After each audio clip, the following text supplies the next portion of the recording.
December 5th, and we're in the second day of the Creche exhibit, which has been going on for 5 years. Deanne and I are participating in it to describe the display of the Santon dolls, which Deanne collected during her stay in France. And you can see by the sign that it's quite well publicized. Flowers that help to introduce it, and you'll see as we go in that it's a very elaborately organized display, and it gets better every year. I'm not sure we get better. We're a little older every year. We're trying. Anyway. My name is Deanne Harrison, and this is my collection of dolls from France, and they're called Santons, or Little Saints. And I would like to explain the collection to you and tell you a little bit about their story. For about 3 years, my husband and I lived in Marseille, France, which is part of the Provence, where these people come from. And he was building a steel plant, and I was trying to learn French and understand the people and their customs. And we had Peggy and Ron with us in France. And so it was a great experience for us. When the kids went to school, I would take the bus in December and go downtown and learn about these dolls. From the 4th of December until Christmas time, the Cambière, which is the main street of Marseille, had set up little booths about 10 feet apart selling these dolls, and I was so fascinated and wanted to know more about them. The people dress as I am, and like all these dolls, and they parade down the main street of Marseille and then start selling their things. But before they do that, they carry large trays of fish and fruit and flowers and bread to the big church at the end of the Cambière and take it up to the altar, and that's used for the poor people. Also, they have dolls as large as I am, made out of this terracotta clay in the church. And for the French people, this is more important than a Christmas tree. So from the 4th of December right through Christmas, they have this set up in little villages in each of their homes. They only put the Christ child in the manger at Christmas Eve. And so he is not generally part of it. Now most of this, you notice, I don't have the wise men nor the shepherds, which is also part of the creche. But in the story that I tell, I wanted to emphasize the village people. The legend begins in Aubagne, the city east of Marseille, which is just a very small village, with a woodcutter sitting out in front of his shop with a piece of wood and a pocket knife, and he's whittling and carving the people of the village. And one by one, as he carves them, he tells the story of this person. He makes up a story about that person. And the kids are so excited listening to his stories that he gives one of these dolls to the child after he finishes, and they run home and put it on their mantle, and it becomes their prized possession or their keepsake. Each of the people in the village want to be one of those people that he carves, one of his characters, because it's always a positive thing that he says about them. As it got nearer and nearer to Christmas, he said, "You children love to imagine things, and you love stories, so why don't we pretend, just for fun, that instead of Jesus being born in Bethlehem 2,000 years ago, that he was born right here in our city of Aubagne in southern France in the 1800s. And the children were delighted. And he said, then we could all bring something for the Christ child. And what is it that you would bring? And the children, of course, said, well, gold and frankincense and myrrh. And he said, no, I don't think so, because the children really didn't understand what frankincense and myrrh was. And so he said, let's see what you've got at your home or within your means that you could do for the Savior. And so the children, one by one, started to tell him what they could bring. One child said, my parents are fishermen, so they could bring fish.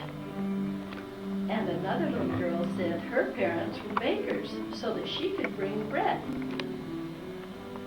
and cakes and rolls. And so she had an exciting thing that she could do. Another one said her mother made flowers and grew flowers so that they could have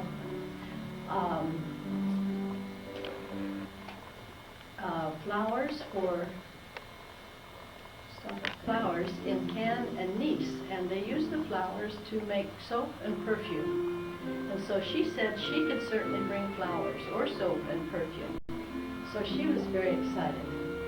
Some of them just said they could bring large buckets of water so that they could have nourishment. We all know how important water is in our daily life.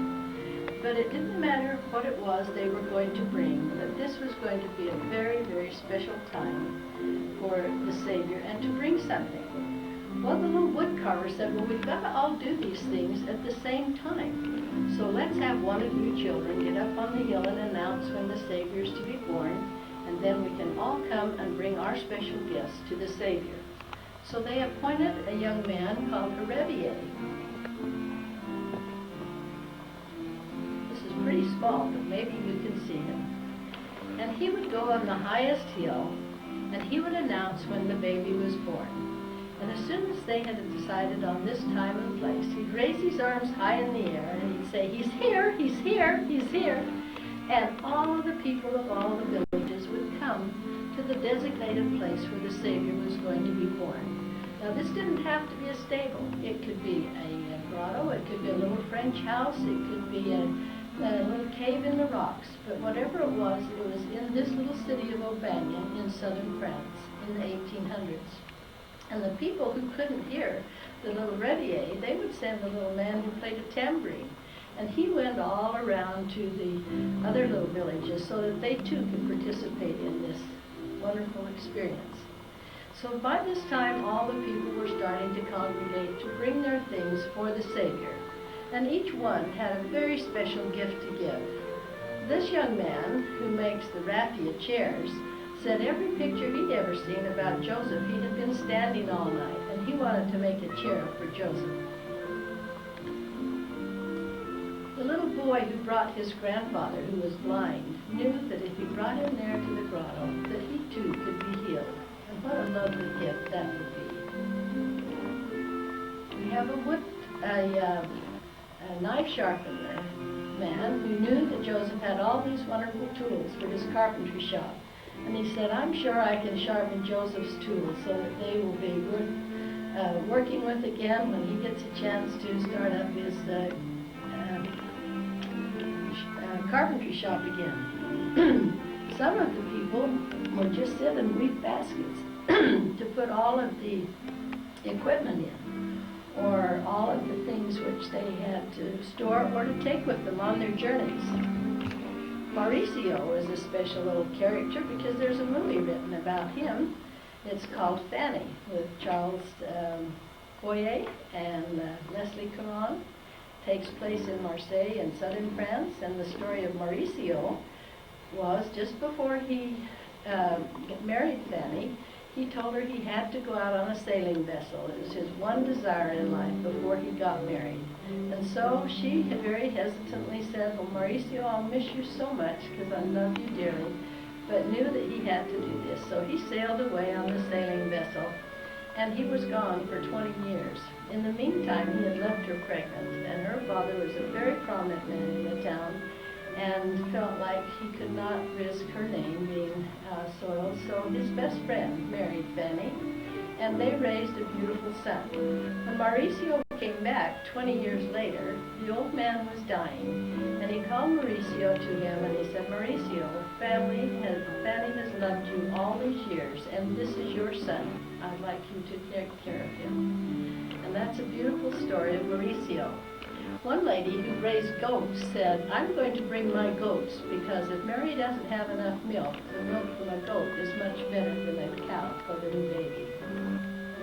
So no matter how humble their gifts were, they each had something special for the Christ child. This is one of my favorites.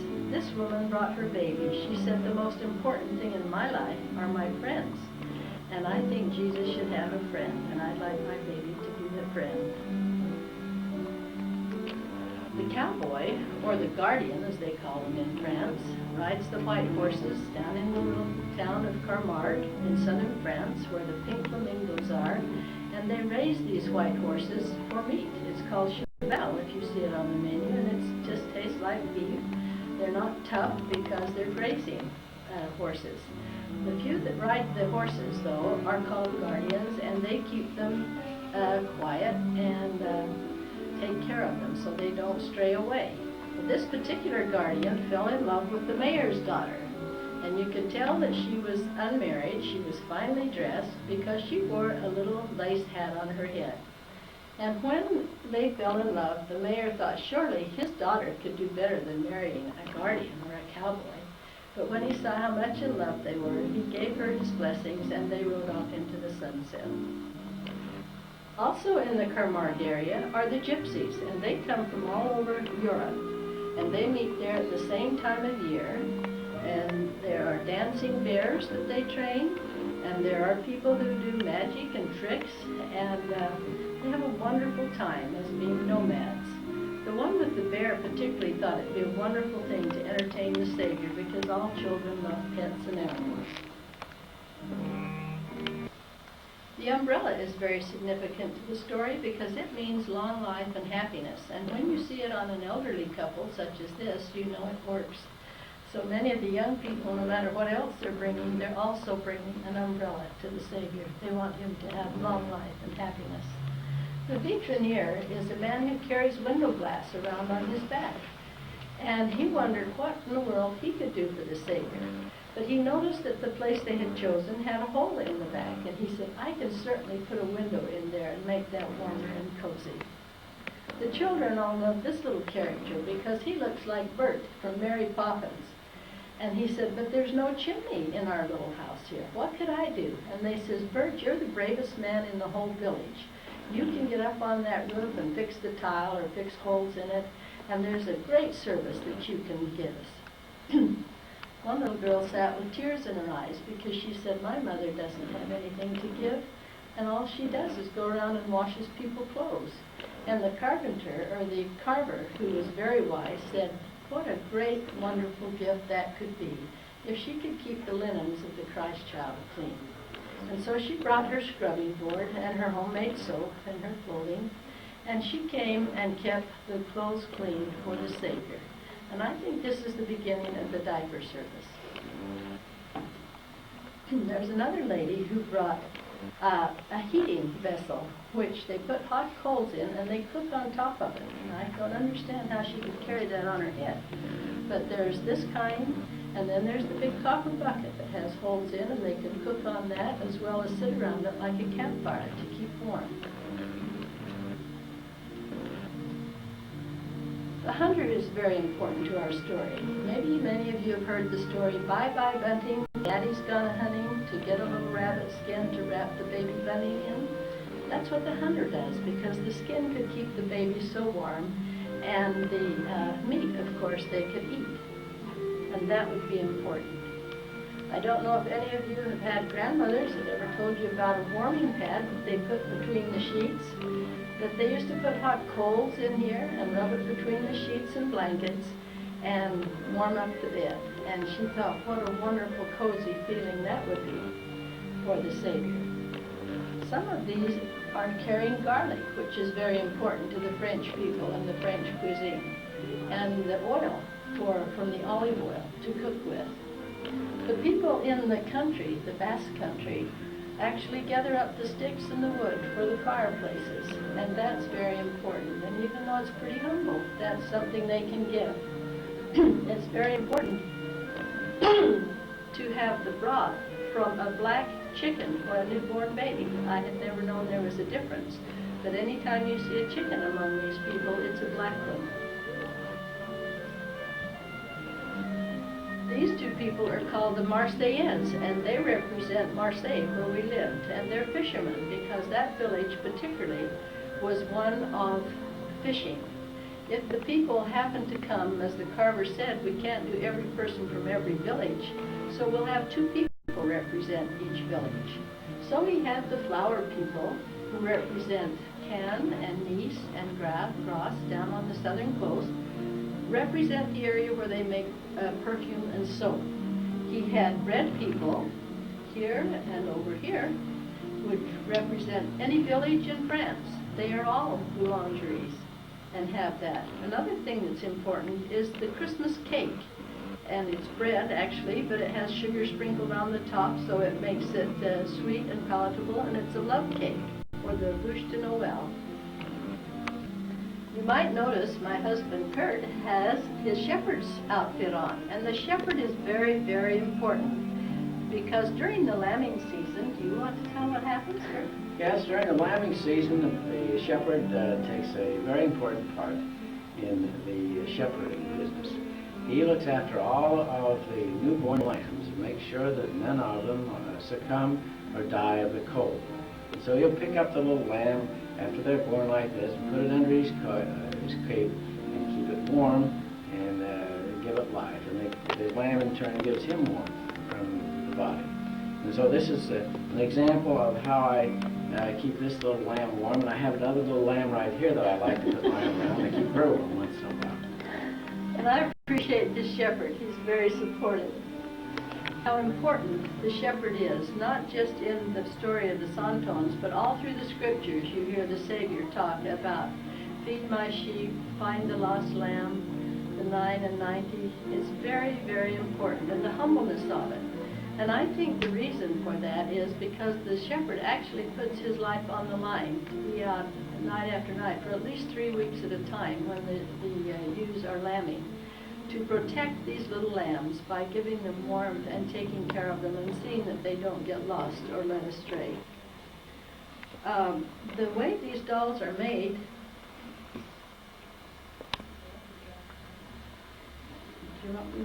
lady, excuse me, the escargot lady. And many children don't know what escargot is till I tell them it's snails. And it's a delicacy in France, and they eat them with butter and garlic, and they're raised particularly just for eating. And they have them very clean inside before you ever eat them. They serve them or sell them in a little cornucopia, usually made out of newspaper that's just twisted into a cone, put in the top, and then twisted down. They also sell eggs this way, or chestnuts, or anything that they sell on the street. You can see the different sizes of my shepherds. Each of these dolls, whether they're as tiny as this half-inch set here, or as big as these taller ones, they are still the same characters in the same story, but different companies make them different sizes. And you can tell the different companies by the base. Some are green, some are brown, some are wood, some are yellow, and they put their name on it. And the reason why mine are such a conglomeration of many different company dolls is because I was trying to learn French. And as I stood in these little booths listening to them tell stories to me in French, taking a lot of time and a lot of patience so that I could understand the story, I would buy the doll from them. And so to me it was a labor of love. When my husband found that I was spending grocery money to buy these dolls, he said, "Aren't you a little old to be playing with dolls?" And I said, "But dear, it's my French lesson. It's the best way I can think of to learn French." So as you can see, we have as many of the little townspeople as I could find. This was a new one that I just got this year, and he's the cobbler. And he was making the shoes for Joseph, who had walked a long way to Bethlehem to have the baby, and then had another long walk to go into Egypt. So he was making him some very sturdy, strong shoes. And that was the cobbler's job.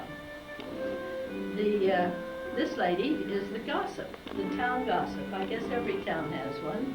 But it's one of the things that this Savior's talked about in his parables many times, about how destructive that was and how we must learn not to be gossips.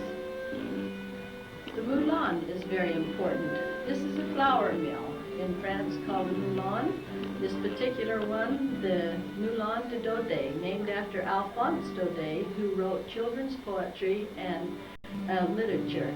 And he was very famous all over France and is still in many of the storybooks for the children. He lived with the miller in the mill all of his life in southern France. As you can see, I've told the stories pretty much about each one of these in different sizes. The educator here on front, reading a French newspaper, wanted to be one of the teachers of Jesus.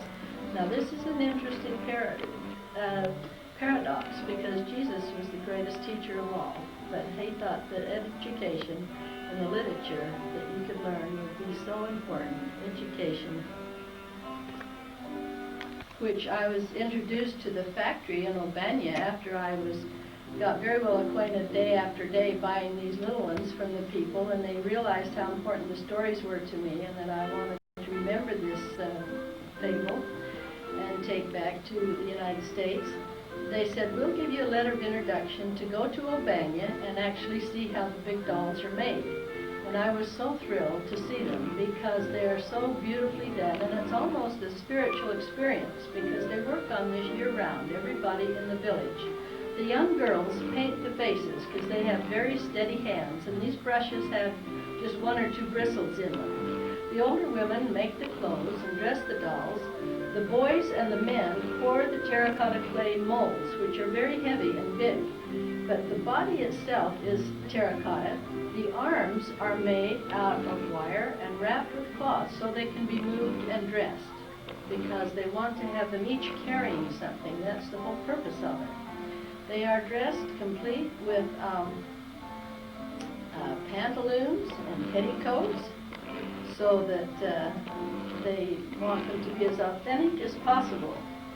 The hunters has a rifle and he has bullets for his gun. He has his little pouch and the rabbit and dressed with the lace-up leggings, the hats, the pipe. One thing when you come up later to look at the dolls, I think you should notice that many of the faces are actually poured out of the same mold, and yet the artisan who paints them has made them all look different. You never see two alike. To depict a song tone. A song tone, she looks kind of like a bread lady, and I look like a shepherd. And we are depicting the song tones which are associated with a legend in France, southern France. We were there, and I happened to get acquainted with this legend because I was assigned as a worker in a project to build a steel plant in southern France. My wife and two children accompanied me, and during the time when I was at work, my wife would be out trying to buy things to eat and taking care of the family. And as she was buying things to eat, she was learning the language a little bit. She didn't know any French before she went over there, but she got acquainted with it rather rapidly. At Christmas time, she noticed something different happened on the streets. They were still selling bread and fish and everything else required for the normal diet of the French people, but they came up with shops that sold these little dolls. And she was wondering what significance they had to Christmas. We all were very well acquainted with the Creche concept of the three wise men and the baby Jesus in the manger and the kings that visited him and Joseph and so on to depict at Christmas time, but we hadn't seen anything involving these little characters of the Provence that you see. And so, definitely American. And so they had to listen carefully enough to want to answer her questions, to understand. And as she would find out what the story was, she became more and more interested and ended up buying the doll. So if the salesman was able to make her understand what the doll story was, he knew he had a sale. And so as you can see, there are quite a few successful salesmen there, doll makers, because she bought all these dolls during the 3-year period that we were in southern France. And each one of them have a story behind them that was made up at this time when the legend began. It began in the 18th century, which is maybe 1750 or so. Early in the days, certainly early from the United States standpoint, but in France, this was where the legend started. And there was a wood carver who began carving little characters like this from wood. He had a little pocket knife, very skilled, but at the same time he was doing the carving, he wanted to entertain the children. So he would carve and tell the children the story about what he was carving. Well, this little character looked like she's selling fish, and so he would have a story to tell about the lady selling fish. And then after he finished the carving, which he could do quite rapidly, he would give this carving to the child there as a present. And the child would take it home, put it on the mantle, and certainly regarded as his prized possession. Well, soon the reputation became more widespread, and more and more children came around to listen to the stories of the woodcarver and watch him carve, hoping they would get a little present to take home. And as this was occurring, it soon became Christmas season, like it is right now, where we're all thinking about Christmas. And as the children were thinking about Christmas, he thought, wouldn't it be a good idea to teach a story with my woodcarving? So let's all do something special this Christmas. And that is, let's assume that the Christ child is going to be born this year, right here, in our little town of O'Banion. And that's the name of the sign there in southern France, about 30 miles from Marseille. Let's assume that Christ child would be born right here in a manger somewhere, and that the celebration would be just like it was back in the biblical days. And everyone could come and witness this celebration. How would you like to be invited to the birthday party of the Savior? Wouldn't that be fun? Shake your head, I sure would. And so they all got quite excited. And they thought, well, if we go to a birthday party, what's the first thing you have to think about? Bringing a present. Well, they didn't have any stores to go and buy things. And they'd only learned that in the Bible, the people took gold and frankincense and myrrh, and they didn't have any gold. They didn't know how to spell nor the meaning of frankincense and myrrh. So they said, what can we bring? And then the woodcarver said, well, we all have something to bring. And you, motioning to one of the little girls, said, what does your mother do for a living? Oh, she works at the bakery. They call it a boulangerie. And my father bakes the bread and she sells it. And he said, that would be a marvelous gift to bring to our birthday party. You could bring some bread, the staff of life. And so, oh, she was so excited. That would be an excellent gift. Another little boy said, my dad's a fisherman.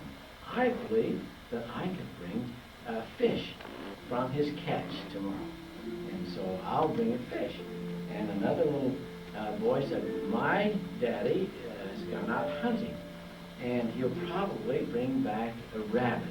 And I can bring that rabbit because a rabbit has a skin that not only is good to keep you warm, but also is meat that can be eaten. It's quite nice to eat. Many of the French people eat it. Well, as the children began to think, and there are quite a few children, even more than you have here, around the wood carving experience, they each came up with a different idea. One little boy said, my dad is a vitrinier. Do any of you know what a vitrinier is? I don't know, you probably do. That is a man who goes around putting window panes in the shops. And so he said, I'll bring my dad around with his window panes, and he can fill in the openings in the stable that might cause the wind to come through and cool the stable. There's one little girl that said, gee, I'm so sad, I don't know what we can bring, because my mother only does washings for other people. The woodcarver's eyes started to sparkle, and he said, that could be an excellent gift, because one of the most important things about new babies is to keep them clean and dry. And you could be in charge of washing the clothes and keeping the Savior's clothes clean and dry. My wife likes to think that's the first beginning of the diaper service. Days gone by. Let's see, we've got a little character here who's, this is a man that does something that you all saw in the movie Mary Poppins, and his name is Bert. What does he do? What does Bert do? Yes. Cleans out the chimney. Cleans out the chimney. Well, what if you do at the stable to clean out a chimney if you don't have a chimney? Well, the woodcarver said, it doesn't matter. Bert would probably be the most courageous man in there to climb up on top of the roofs, and he could go up and repair the roof and make it so that it was weatherproof in case it rained. Here's a man who was making chairs. And a chair, as you exhibited here, is very important sometimes to rest and to sit on. So he wanted to make a chair. He had to put the seat on with this raffia, and then he would give it to Joseph because he had walked so long to accompany his wife to Bethlehem for the birth of the Savior. Here is a little character who has a lamb underneath his coat. Yes. And I have a lamb right here. That's to show you how it happens. See, you put the lamb right here, you put this around like that to keep it warm. Because in the wintertime, when these lambs are born, usually it's cold. And the lamb has to be kept warm this way, and the heavy coat keeps the lamb warm, and sometimes the lamb's body warmth keeps the shepherd warm during the cold season also. So this is a play lamb, but this is a real live lamb.